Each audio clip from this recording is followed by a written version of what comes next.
Well, let's talk about some of your bigger songs. A Dirty Little Secret is. I imagine you've probably gotten some interesting interpretations of that one as well. Can you kind of clear up any misconceptions that people have about that one? Well, I mean, if you're speaking from a lyrical standpoint, I know in the past Tyson has more written stories, because, I mean, we come from a small town, we've both had, until now, we've both been, like steady relationships. So, sometimes there's not enough drama or, turmoil to write about. So sometimes, he writes, he just simply writes stories, and that's where the lyrics come from. But I guess something interesting I can say about Dirty Little Secret and Gives You Hell and even Beekeeper's Daughter collectively is those are all songs we've kind of been scared of, I guess, when we write them. When we're writing, sometimes, we follow through on a lot of ideas that don't end up working. They're terrible ideas and they're not good songs. But those songs kind of stood out in a I'm scared of this song. I don't know what that means.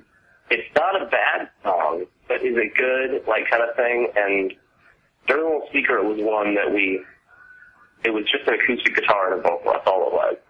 We put off, getting the full band in and coming up with an arrangement until the very last second. We were literally less than a week away from going into the studio. Wow. And we just kind of all four started jamming and tossing out a couple ideas.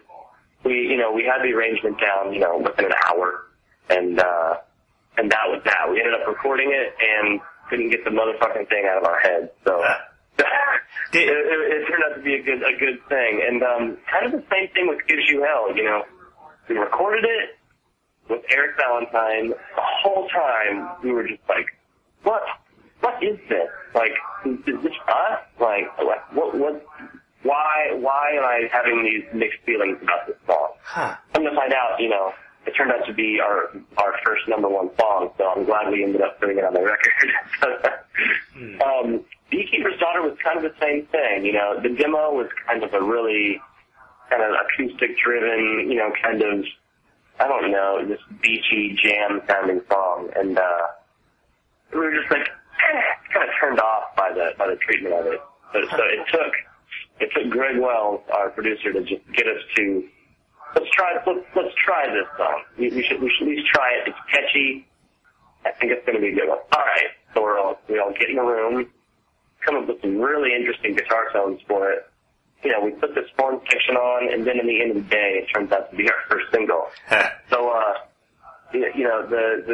some of our most successful songs, Fingers Still Crossed on Beekeeper, that one just came out, so we'll see how it does. But in the past, some of our most successful songs have been the ones that we're the least confident about and the most scared of.